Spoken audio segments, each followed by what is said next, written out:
What is going on, everybody? I am that fat guy. I am always here with my big Bry Hey, man. and also my cousin Vinny. Good morning, everybody.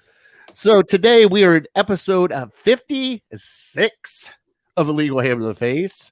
I don't even know what's today's date. Is it the 8th? June 8th? Today Yep. is June 8th. June 8th. And Vinny, why don't you give us a rundown for today's show? You don't. I hear you. Can you hear me? Yeah, I hear you. Okay. I got you. Bry can Yep. hear. Yeah. We're all good. You might need to turn your volume up a little bit more. I guess so. There we go. Is that better? Can I hear myself now? I can hear myself There you go. now. Oh, my God. All right. So now that we're getting this out of the road already.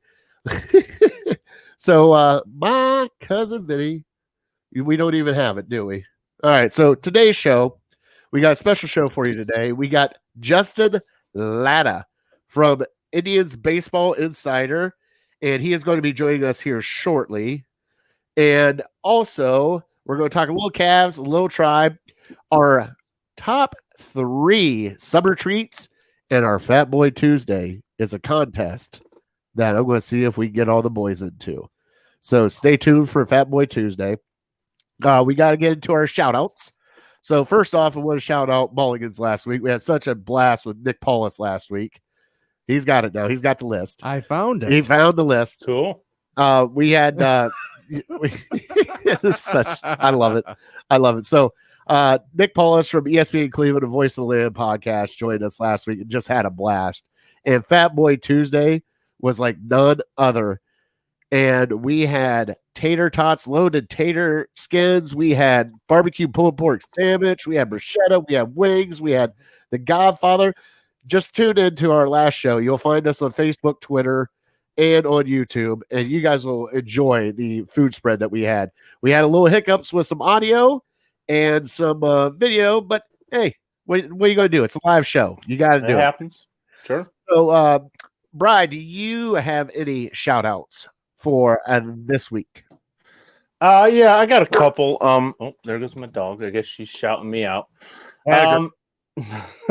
The first one's a little bit of a melancholy shout out. My wife lost her grandmother yesterday, so I just want to shout out her entire family, send all my love to them. She was a tremendous, tremendous woman, and she was loved by many, and she was always incredibly warm and inviting to me. And so the world lost a good person yesterday. So sorry to bring it down, but I wanted to send my love to all of them and anyone who's listening. And on a more happy note, this past weekend, I'd like to shout out all the guys that went down to Pennsylvania with me. We went whitewater rafting for my buddy Mark's bachelor party and had a blast. And I tell you, I don't think I'll ever do it again, but there's nothing more terrifying than when you flip that raft over and you're just at the mercy of the river and you don't know what's ahead of you, what kind of rocks are down there. And so, You just float, right? You can just float, but you're going pretty fast. And so it's not like tubing. No, see, tubing's more my speed. Cabruin, love Cabruin. Let me just float on down the river. Yeah. But it was an experience, so I'm glad I did it. We had a blast, but yeah, I don't know. Things that you have to kind of sign your life away and say, hey, I won't sue you if I get killed here. I'm not into that very much. Yeah, we're not into that. All right, so you have fun with the boys. So here, Turner, Dick. Nick, Nick listens to the show. Shout him out. LaBuglio. Oh, you had Ed with you too? Yeah. Did he stick his finger in your beer? He probably did. He did in my shot a couple times. He likes to do that. I love it. He'll walk right up to you. This guy is notorious for this. He goes, that looks pretty good. He just sticks his finger right in your beer. And I'm like, what? I'm still going to drink it. Don't think I won't. Oh, yeah. He'll buy you a beer, and you're like, oh, thanks, man. And then he'll stick his whole hand in it to hand it to you over at the top. It's like, well, yeah, I guess I'll drink it still, but I return that thank you. So, my cousin Vinny, you got any shout-outs, bud? I do. Shout out, well, one to my nephew there, Dominic, as always. I also have a shout out to the Chiking Burger. The what? The Chiking Burger. Chiking Burger. That's right, from Burger King. Because guess what? You got the Chicken King? I did. How was that chicken sandwich? I have to admit it was one of the best Right? sandwiches. Did you get the spicy? You didn't get the spicy I one. did though. not get the spicy. I just had the original, and fantastic. So, Bri, did you try it yet? You're going to try it today. Yeah, based on what you told me and based on what Jay told you, I had to try it. And What'd you think? they're definitely in the conversation now. I kind of dogged them last time about the original chicken sandwich, but this new chicken sandwich, it's legit. It's I'd say it's kind of similar to Popeyes, if you ask me. Yeah, it's up there with the rest of them. I mean, they did a really good job on it. Because I tried to take Vinny there after we played pool on Thursday night. Was it Thursday? Thursday, yeah. Thursday night, and they ran out of chicken. I was like, how can you run out of chicken? He goes, I believe it. He goes, they're all frozen. He goes, we went through a chicken palooza over here, and they were just buying chickens up like crazy. I'm like, Vinny, I'm sorry, bud. So we ended up getting a whole bunch of other food anyways. So because that's how we roll. Best thing on their menu, I think, though. Yeah, it's really good. Yeah. So we have to. First off, we forgot to shout out the tournament that we had, the 8-ball tournament. Oh, absolutely. Billy Wild's team won. So congratulations, Billy. Oh, very nice. So it was Billy, Peanut, Phil Dam. Who are the other guys? Batman, Wonder Woman. You know which team I'm talking about. I do. The yeah. Sticky Bandits, I think they call each other. I believe it is. Yes. So congratulations to them. Also, we will be announcing next week our new sponsor for Legal Ham to the Face. So please stay tuned. We have made a deal with a very, very good person and good friend of ours. So he will be sponsoring a Legal Ham to the Face. And Bri, I will let you know when that is. We have to do a live read. He's got something he's typing up for us. So we have that going for us. And what was the next thing? So we have the 20th of June. We are doing Toby and Miguel cook-off. Yep. The 6th of July, we will be back live at Rookies in Parma Heights. Yep. And then the 10th, we will be at Top Dog Tailgate at the WJ Greenhouse in Berea for their City Dogs of Cleveland fundraiser. So we got a busy schedule coming up here, guys. So hunker down and let's do it. All right. So, Bri, we're getting into our show here. All right. And it is trivia time. But I kind of want to wait until Mr. Lada comes on with us. He should be joining us here in about a couple minutes. So I'm going to wait a little bit on the trivia. You pulled out your earbuds. Are you okay over there? No, something's going on. Can you still hear me okay? Yeah, I can still hear you okay. Can you hear us? Yep, sure can. All right. So we have to get a little bit of talk about the Browns. The Browns have got OTAs. The defense is there. The offense isn't. We did sign Jock, but we still have 2 unsigned free agents, and one is our number 1 pick, and the other one is our wide receiver that we drafted. So, I mean, how do you feel about the Browns and the OTAs? I'm okay with it, I guess. I don't love it, as I'm sure a lot of fans don't. You prefer your team to be together versus not be together, but they're showing the solidarity for J.C. Treader and what he's trying to do with the players union. So I understand it. I don't think it's going to have a huge effect at the end of the day, but it couldn't hurt for everyone to get together. But it sounds like everyone's with Baker and Austin, Texas, or something. They're all together still. I think the offensive line's here in Cleveland. That's what they were talking about. We're going to have to put this on hold now because we got a special guest here. Okay. Are you ready for it? Ready for it? Yeah, let's do it. Let's get into the tribe. All right. From Indians Baseball Insiders, we have Justin Lada on with us. What's going on, bud? What's up, guys? I'm good. How are you all doing? Hey, man. Doing great. So first Talk off, to you again. Congratulations on the condo. Right? Thanks. Yeah. When do you move in? End of the month. End of the month. Brian, I tried to get him over here. We got a house right I beside know. us. I tried to get him in here so bad. I'm like, come on. I just want to yell out the window. Lada! I went through that house. I was there. It just didn't work out this time. That's okay. So, we normally do a trivia, all right? And I had to wait for you to come on because you're already going to know the answer to this trivia. Shoot. But since the doctoring of the balls have come out, there is one famous quote in Major League by veteran pitcher Ed Harris. All right. Bri, I need you to name the 4 things that he doctored the ball with when Charlie Sheen asked him, what is on your chest? All right. So this is going to Major League? Oh, this is going to Major League, buddy. The very first one? Can you tell me? Very first one. They're in 4 the things. room. I'll even tell you. Charlie sits down. He goes, what is that shit on your chest? And Ed Harris starts naming them off. And I want you to name them too. All right. Justin already knows the answer to this question. It's Okay. the city.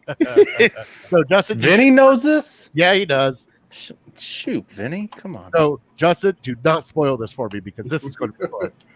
Okay, I think I got just want one. to blurt it out. So speaking of doctoring the baseballs, let's be honest, Justin, how many pitchers from the Indians are actually doing it? Was it about 12, 14? I mean, I think everyone uses something. I guess it just depends on Well, Kluber, what they use.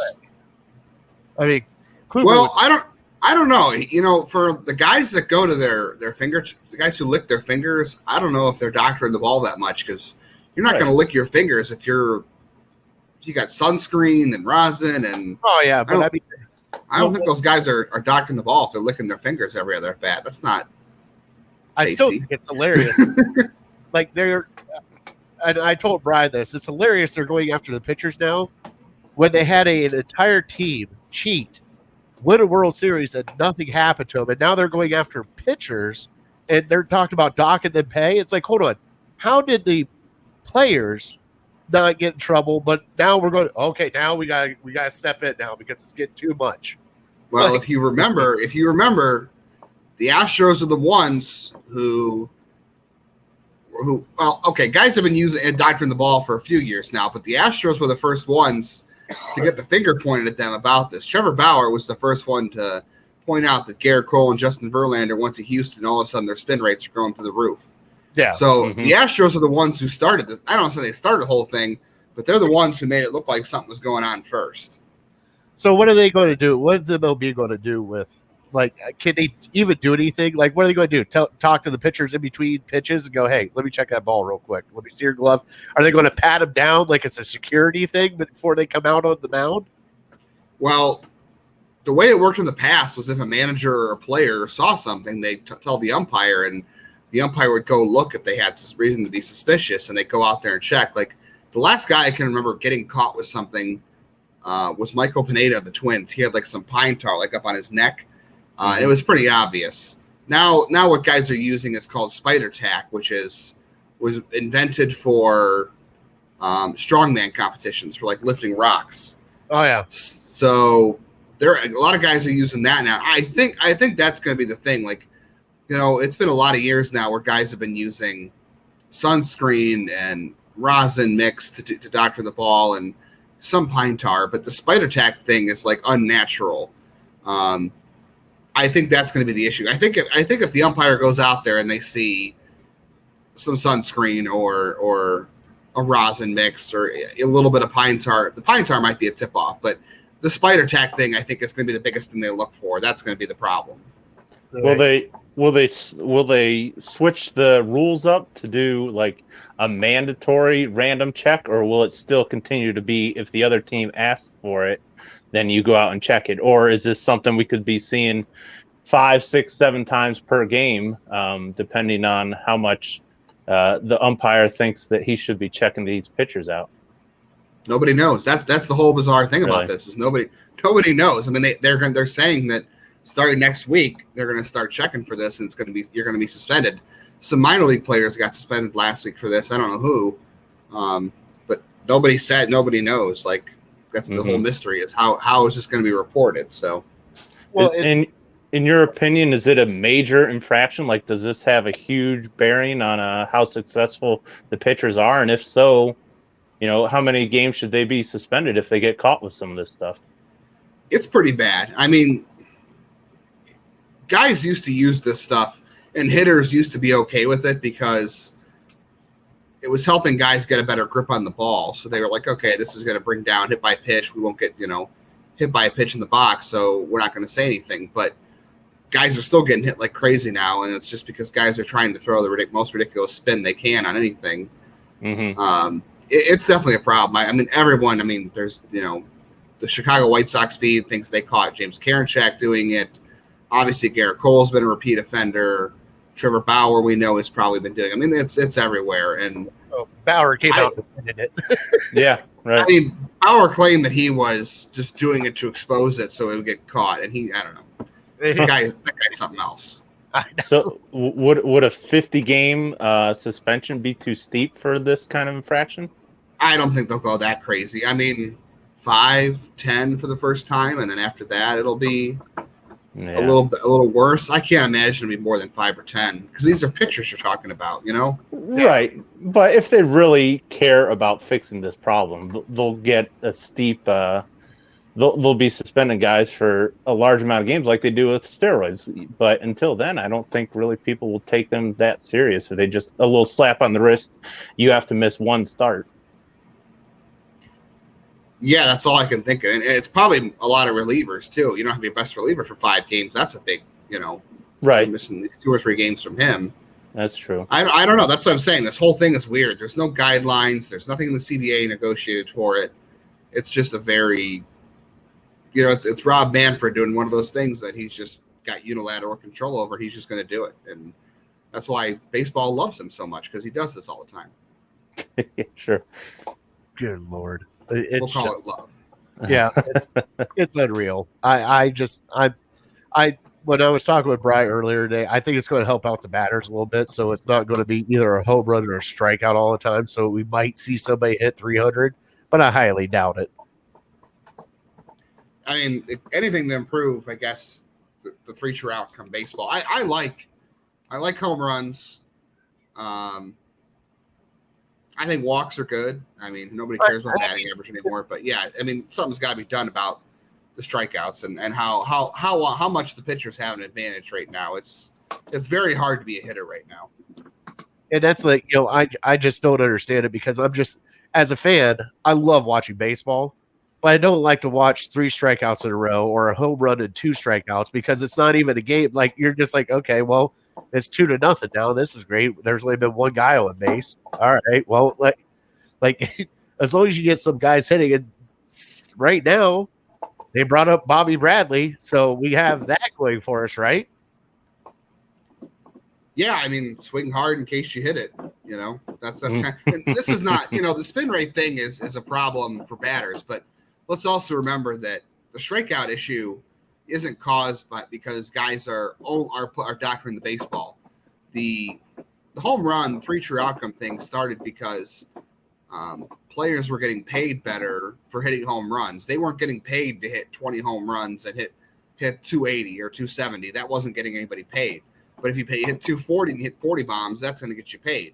So that's why. And you got the shift. Guys are hitting in the shift all the time. So they're trying to hit the ball in the air more. That's caused by how players are being paid and defensive strategy as much as it is guys doctoring the ball. That's why strikeouts are up. Yeah, they're doctoring the ball and it's making pitches nastier, but guys are getting paid for home runs. They don't want to hit into the shift.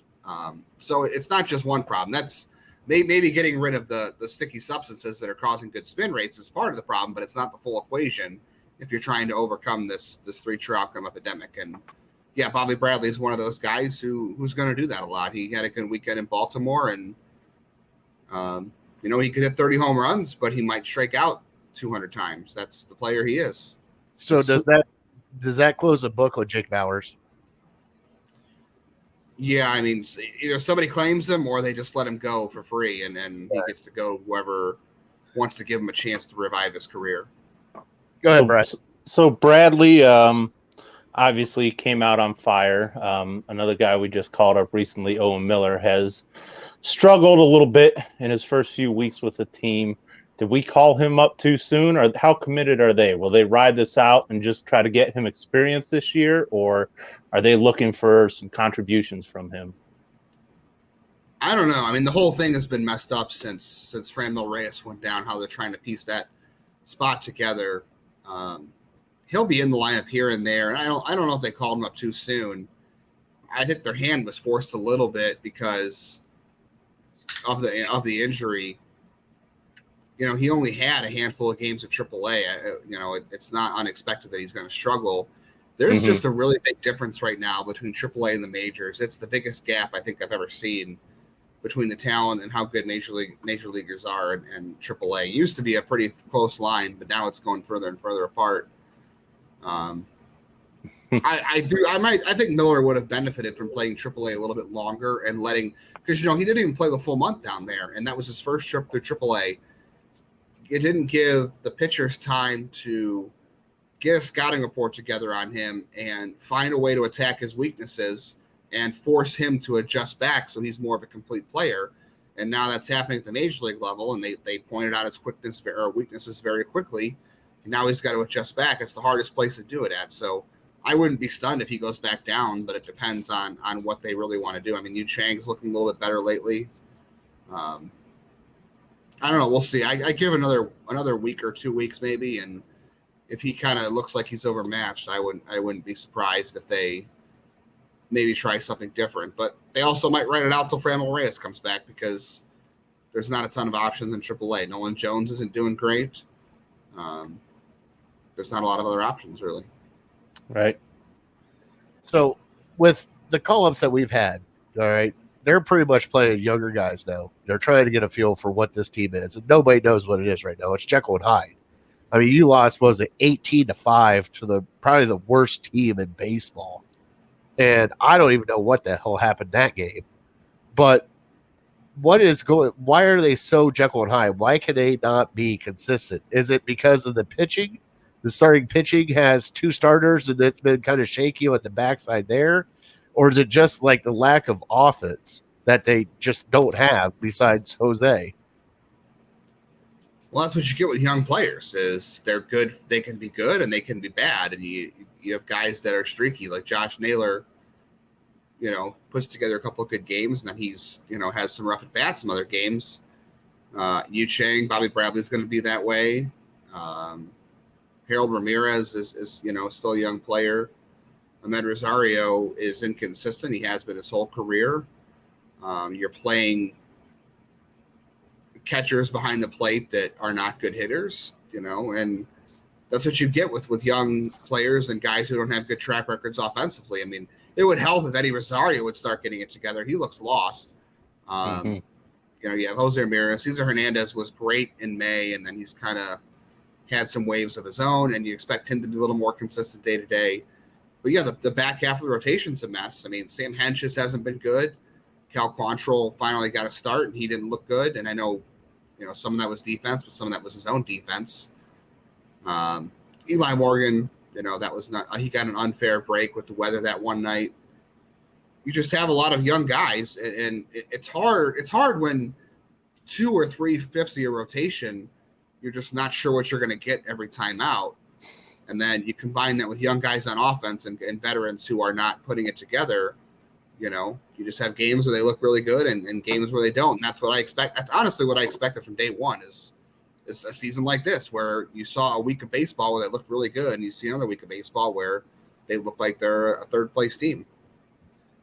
That's the thing that gets me about this team is like when they play the White Sox or any of the front runners, it's like they show up to play. But when they play the sellers of the MLB, it's just like, oh, we can go out and beat them. And they get thumped. I mean, it happened for years against Kansas City. For some odd reason, we could beat everybody else, but Kansas City always had our number. Or Detroit would have our number. It'd always be one team would have our number. We just couldn't get over beating a crap team. I mean, is there a way to kind of get the guys back into, we're not that good and we have to beat these teams? I think it really just depends on your rotation that weekend. Because look, they got destroyed by the White Sox early this year. They got no hit by them. They lost 10-0. Zach Plesac got destroyed that night. I mean, it happens. But with Baltimore, look, the weekend they were out there, it was Cal Quantrill and J.C. Mejia out there. And J.C. Mejia actually pitched pretty well. The offense just didn't show up on Friday night. And then Saturday, the offense did show up. So it just depends on who was going. When you have, like I said, when you have 3/5 of your rotation, you don't know what you're going to get every time out. And it's burning your bullpen because they might be going shorter. That's all it really is. I mean, it just depends on where your rotation falls. You can get good starts out of Bieber and Savali, and hopefully Plesac's not out too much longer. It just depends on when your rotation falls. But yeah, the offense just is, like I said, until Eddie Rosario gets it going, if he does, and they need a few more weeks of consistent performance from Cesar Hernandez and Jose Ramirez, and you need a young guy or two each night to break out. It's tough. Go ahead. Plesac. Now, did Plesac break his hand taking off his jersey, or did he get upset and punch something? It's a weird explanation. The second I heard it, I was very skeptical, but because I have flashbacks of LeBron punching the whiteboard. Is what I was thinking Hulk Hogan. Oh yeah. When was the last time you aggressively took your shirt off? I cannot say because other things happened that night. Yeah, I get you. It was like a spur of the moment speed night, and A little excited. I looked like Bruce Almighty. You watch it, yeah. So just picture that. You were parting the. I don't want to. I was parking the suit. All right, so go ahead, Brett. Yeah, back to baseball. What do we have? Like 6-7 weeks until the trade deadline? yeah, Do you July think 30th. July 30th? Do you think, or do you view the Indians as more of a buyer or a seller? Because we've been so spoiled with such great starting pitching depth, and this year we just don't have it. Do you think if we are a buyer, will we be looking for starting pitching? Obviously, we know we need a lot of help with the bats. Or do we just stand pat and say, let's not mortgage the future. Let's just take this season as is and hope for the best? I think if they're going to be buyers, what they'll do is they'll look for somebody who's cost controlled. They're not going to go out and get a rental. I don't see them going out and getting I don't think it makes sense for them to go out and get a 1-year or 2-year player. Maybe in the outfield if they're going to do anything. But then again, if you go and do something in the outfield, you've got to figure out who's your center fielder. Because look, Jordan Luplo's got to come back at some point. You're going to play him. Josh Naylor's in right field. And if Bobby Bradley's your first baseman now, then Josh Naylor's not moving to first base. So you're kind of stuck unless you want to move on from any of those guys. So, yeah, maybe starting pitching because a lot of what they have is an experience. I mean, Sam Hentges should be in AAA. J.C. Mejia should be in AAA. Tristan McKenzie is in AAA, and I think he's getting recalled next week to come back up. It wouldn't hurt him to pitch a little bit more in AAA. But at the end of the day, some of these guys they got to find out about. They got to find out about Scott Moss at some point. They've got to figure out what's going on with Logan Allen at some point. I don't know. I could see them being sellers if they're not. I mean, if they're more than 5 games out, I would say they're going to be sellers. You're not talking like they're not going to trade Bieber. They're not going to trade Ramirez. You're talking about trading Eddie Rosario if he has any value at that point, and Cesar Hernandez. I could see them trading Eddie Rosario and then maybe dealing for an outfielder that's got some club control, to move on from Rosario and be able to bring somebody in who's got a few years of control. Or same with Cesar Hernandez. Maybe they trade Cesar Hernandez and they bring in something else somewhere because they want to open up second base for Owen Miller if he starts to prove that he can play, or somebody else. But you could easily see them do both. The year they don't have a Mike Clevenger or Trevor Bauer to trade this time around, right? So you won't see that. But I could. Do you think? I'm sorry to cut you off. Do you think they would ever think about trading Perez with Hedges? being serviceable. Not quite the defensive catcher that Perez is, but maybe you can get something for him. I thought they were going to trade one of them this past offseason because they make quite a bit of money combined for how small their payroll is. I couldn't believe that they let two catchers make up a good portion of their payroll. I don't think so because their catching depth is so thin right now. I mean, like Rene Rivera is 37, and he's the backup right now, and he really probably shouldn't be in the majors. So I doubt if they do that just because catching is so thin in the system right now. Right. So the last one I have is what was this big report last week that the Indians finally trimmed down their names to 1,200 names that they were thinking about for next year. They've had several months and they're finally at 1,200. Can we expect a decision on this within the next couple months? Will it be ready for next year, or are we now looking at 2023? I wouldn't be surprised if it's still 2023 at this point, which is a little odd considering they decided to announce this last year. A report came out about considering taking the name away, and then I know there was a New York Times report. I don't know. I think it was in the off season that came out and talked about the process a little bit, and it kind of caught them off guard where they weren't like prepared with an announcement because they got scooped somehow. They weren't expecting it, so that might have forced their timeline a little bit up. I kind of sympathize here because look, this is a big decision. Right. And they can't afford to screw this up. I mean, people are already pissed off enough about the logo and the name change and all that stuff. And the last thing you want to do is not, and you could say that maybe they should have been quicker about this. They should be doing a better job of narrowing it down or however they're going about it. But at the end of the day, it's a business, and it's like any brand that decides to change their name or change their logo. You know, they have to go through a lot of scenarios and a lot of thought processes to make these changes. And I think you have to kind of give them a little bit of time to do this because look, there's a lot of people who don't like the name Spiders. I mean, the name doesn't really mean that much to me. As long as the team is playing at Cleveland, that's all I really care about. A lot of people don't like Spiders. I think they just got to get it right. They just have to get it right. And if that's going to take an extra year, so be it. It's going to make them look bad the longer they take, no doubt. But better to look bad now than look bad in 10 years and realize you made a stupid pick for your team name. In your mind, is Spiders the favorite right now?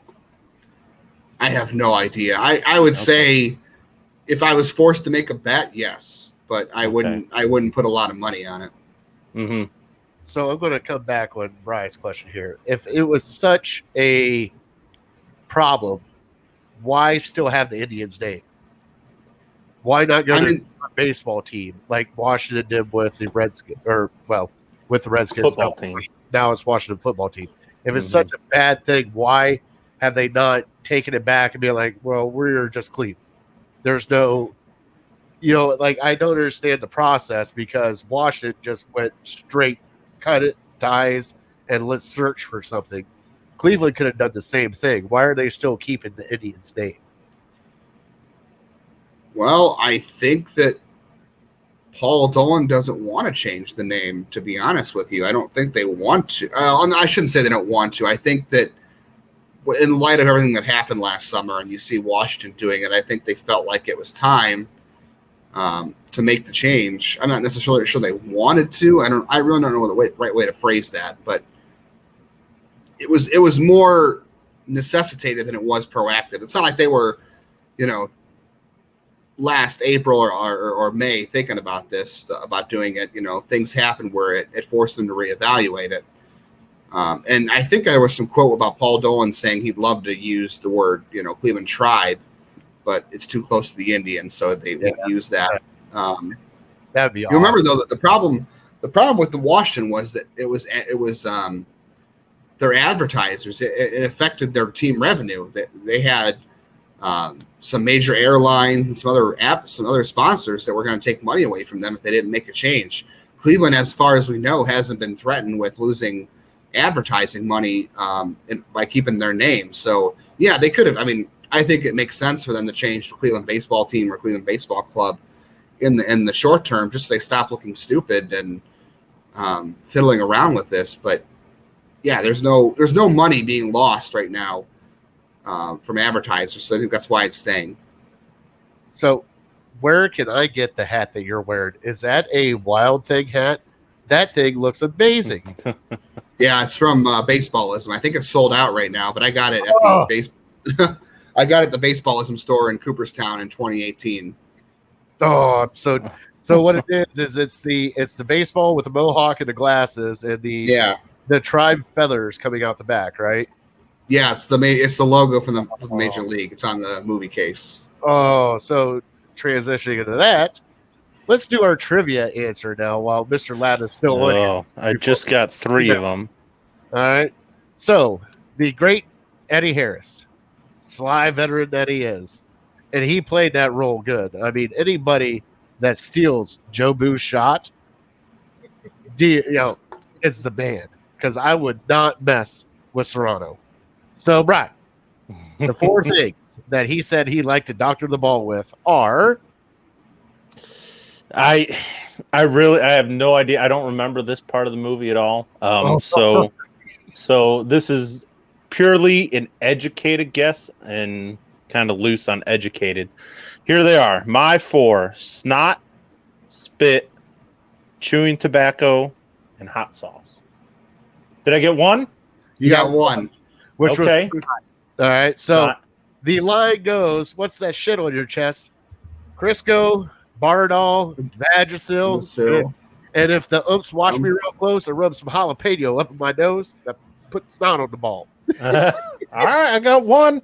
Hey. I'm batting .250. Hey, you get paid a couple $1 million for that. That's right. Yeah. Put me in the 4 hole.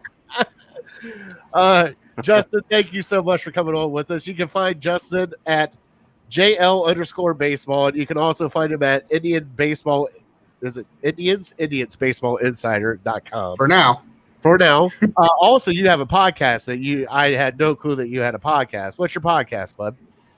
We do 2. So one, Smoke Signals, which is an Indians focused podcast. And right now they're both in the same feed because we're having some issues. Let me tell you, this is weird. Not to take up more of your time, but we used to have these 2 feeds. It was a podcast feed for Smoke Signals and a podcast feed for Farm Report. We switched our podcast host to Anchor from, I forget what we used before, but we can't get the Farm Report to work on Anchor because the Farm Report podcast is owned by some agricultural people.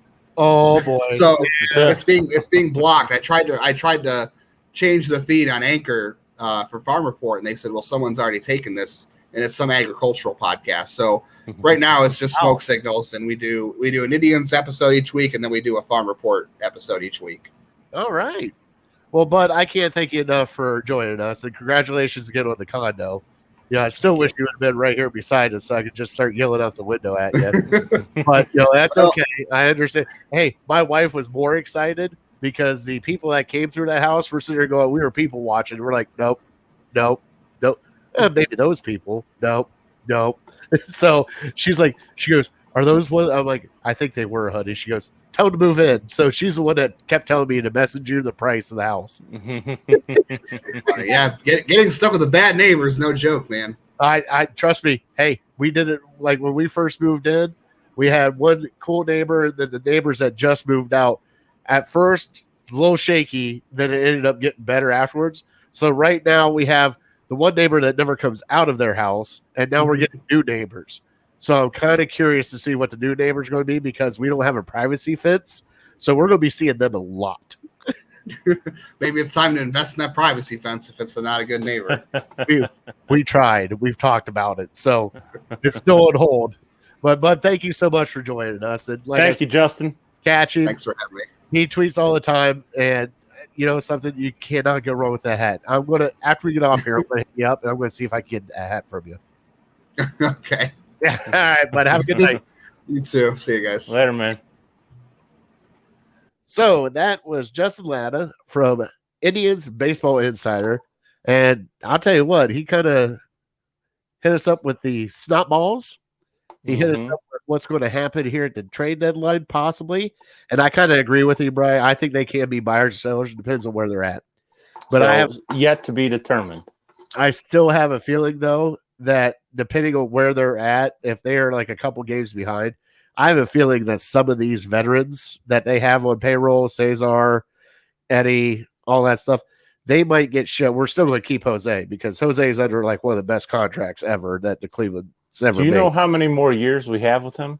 I think till 23 or 24. Okay, So wow, that'd be great. We got a few more years with him.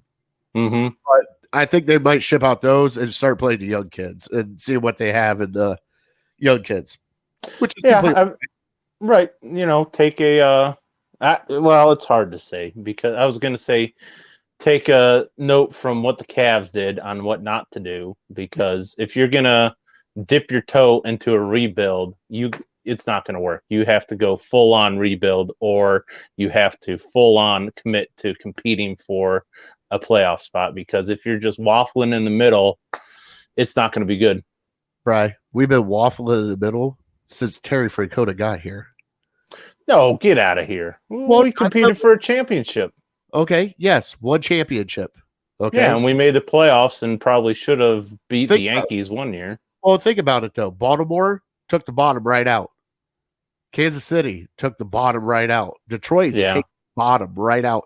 We never took the bottom right out. This front office has retooled and they have put winning baseball on the field for us to watch. So, but up until this year, you've been a playoff contender every single year. You'll never be able to afford to spend like the big teams and be like a full-on championship contender. This is our year to do it. But you can give yourself a chance and just make the playoffs. And if your pitching's good enough, you can make a run. Well, yeah, but you gotta get to the playoffs, and they've made the playoffs past 4 or 5 years or something. So I mean, we can't dog them for what's going on right now because they're still playing winning baseball. They still have a winning record. So right, and I think we talked this morning about what would you rather have, a top 10 NBA player or a top 10 MLB player, and we kind of agreed that maybe the Indians don't have a top 10 MLB player, but they probably have two top 10 or two top 20 guys, and Bieber and Ramirez. Yeah. So what should you just trade them off right now, or well, you can't. No. You can't trade them off right now because of the way their contracts are set up. They are still cheap. They're still cheap, but they're going to prevent you from being a full-on rebuild. I mean, you're not going to be able. You're not really paying them. I know, but they're so. I'm saying they're so good. How many games has Bieber won for us this year by himself? How many games has Ramirez this year won by himself? So if they're on your team, they're going to get you anywhere from 10 to 20 wins by themselves. So you can't really rebuild if that's the case. Possibly, but still, it's not that kind of rebuild. I mean, the Indians have got to set up their farm system. But right now, their farm system's really good, which we'll get into the next time when we talk to Lada about their farm system. Because that he does the best. And well, Brian, let's end the Indians talk here.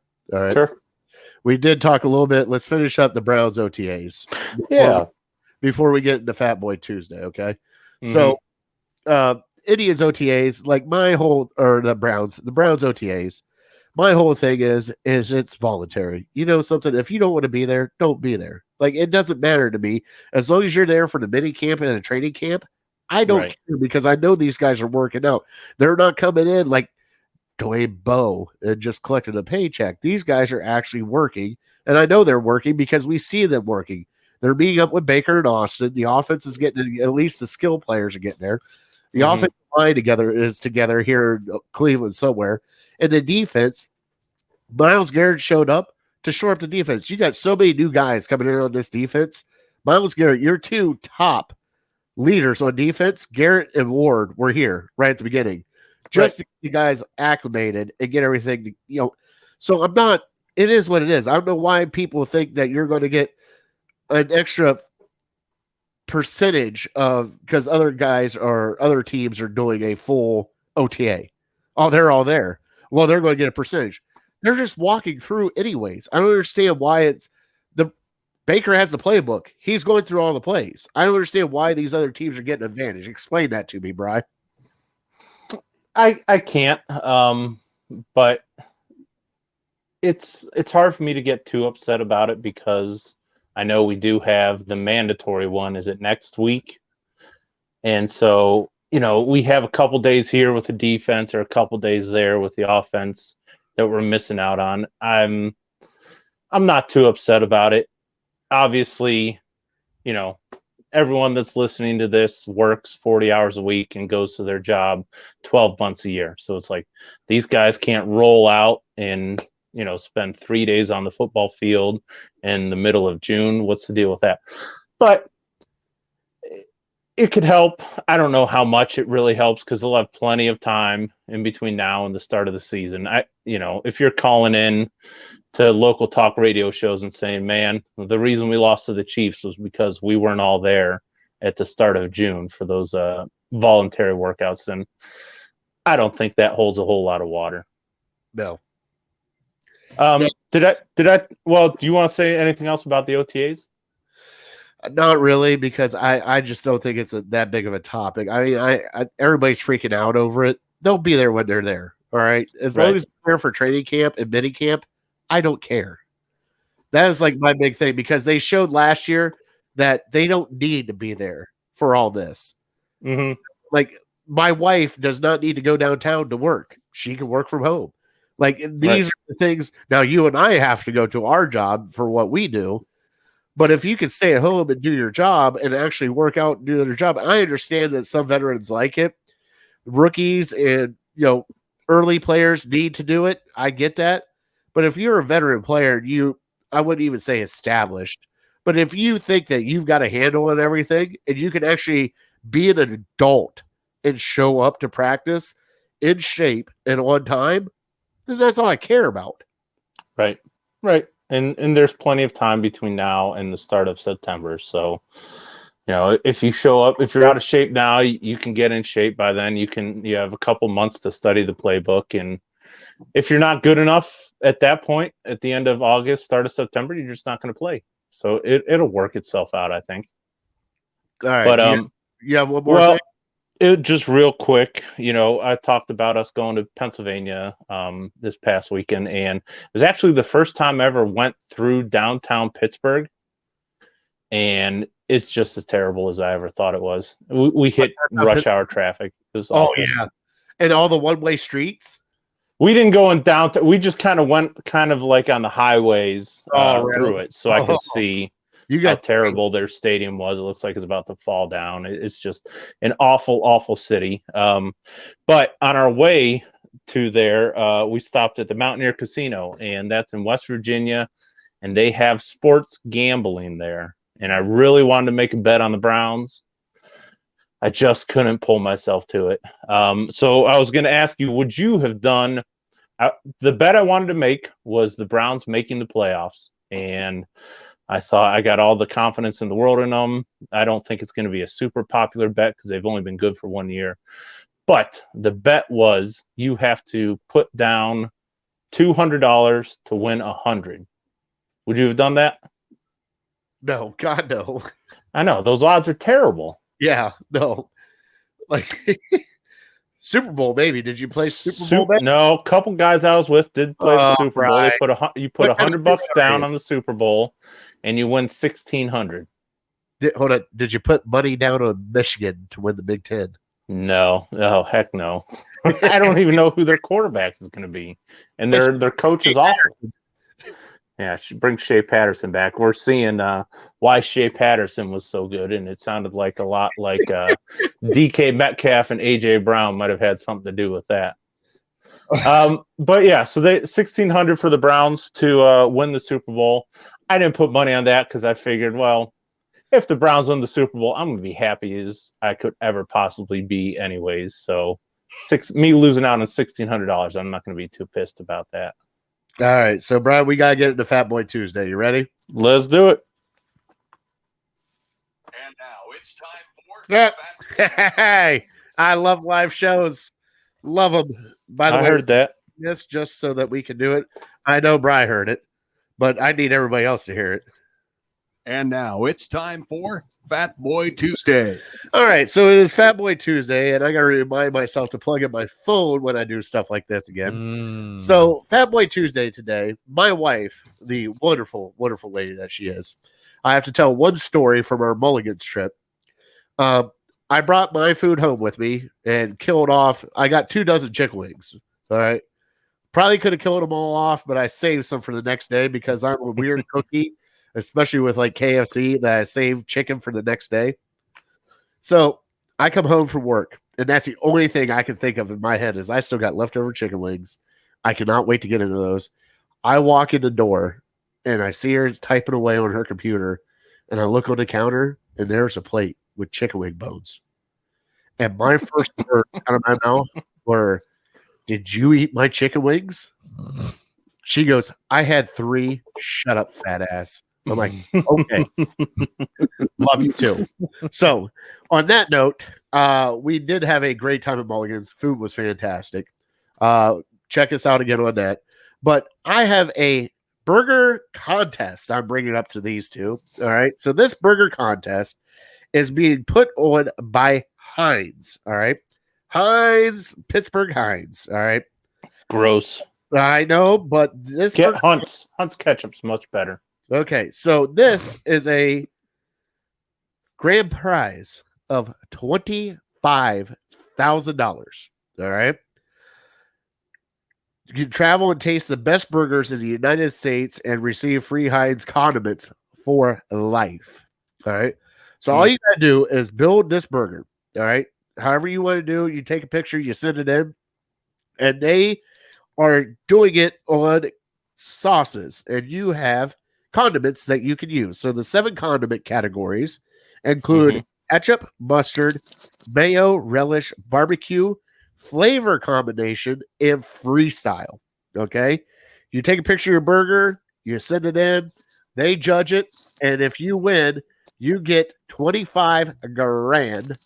You get to go on 3 vacations, I call them, to try burgers in different destinations. Wow. Okay. And your sauce is going to be made. So That's genius. that 18 years and older, 19 for Nebraska, 21 for Puerto Rico. So there's your limits of what you got to do. So should we enter this contest and make our burger?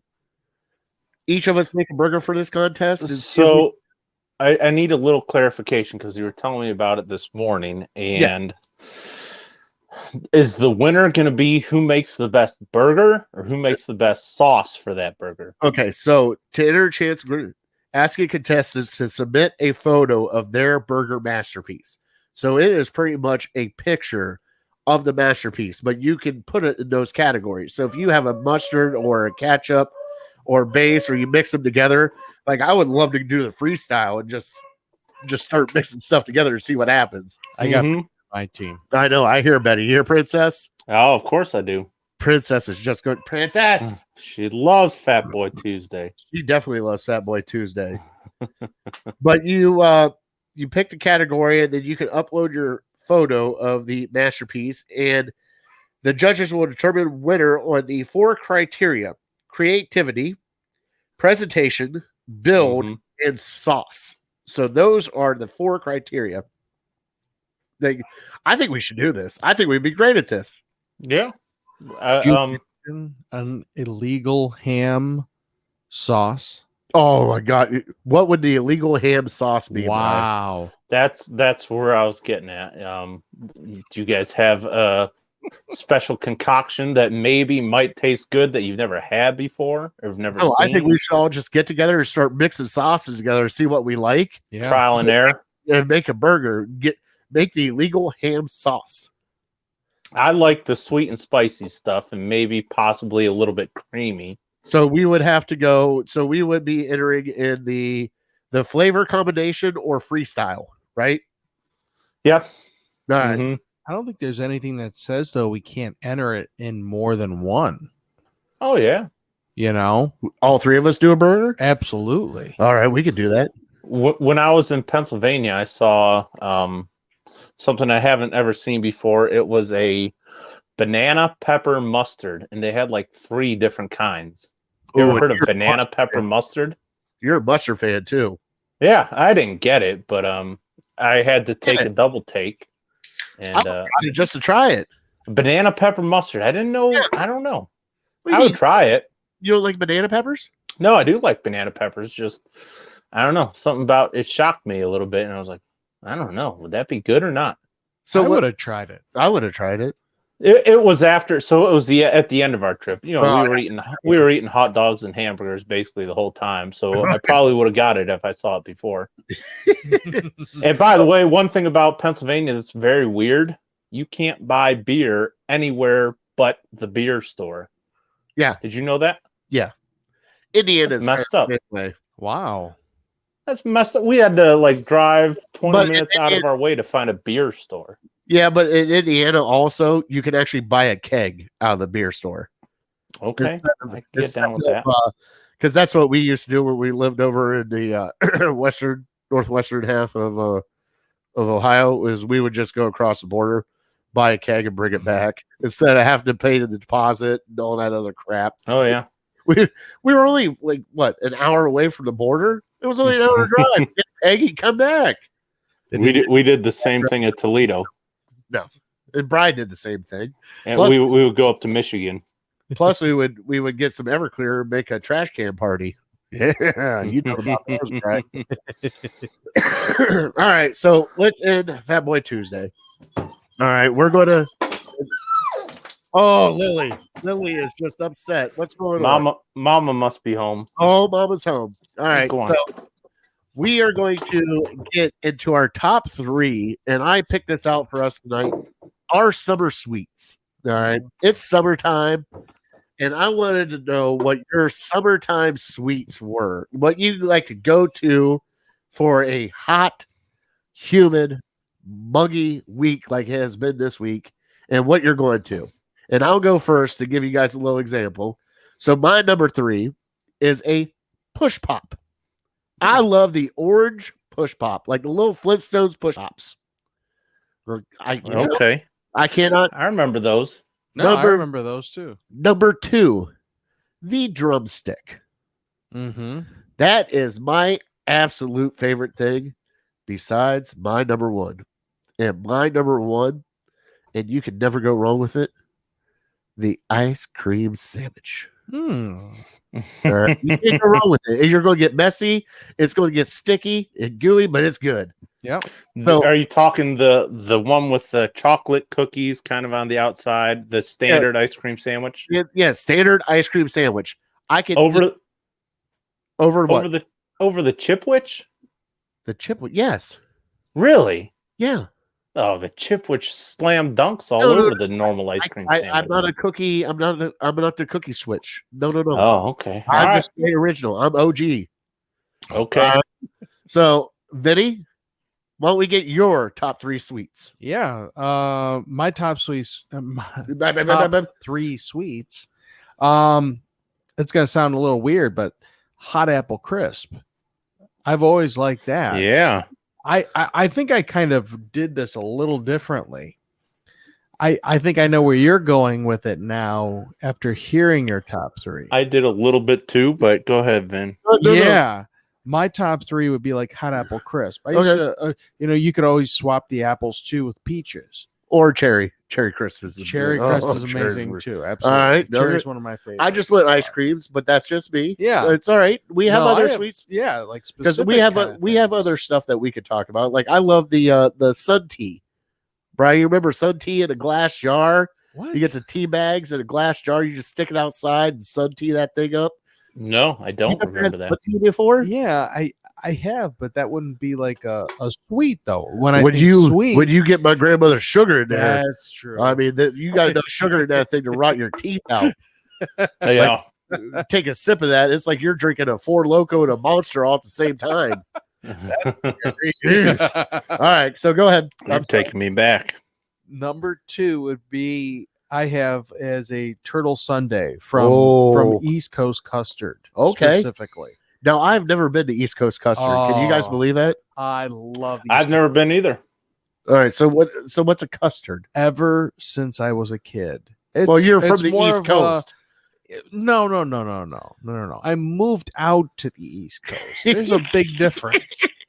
Big difference. I was born and raised here close by in town. Okay. But no. My grandmother always used to take us to East Coast custard. All right. So we've always kind of continued on that tradition too. All right. And there's one on what is that, Pearl Road? Yeah. I think that's like the most famous. It's been on like Burgers, Dives and Drives, or I don't know Diners. about that one. Diners. Yes. Yeah.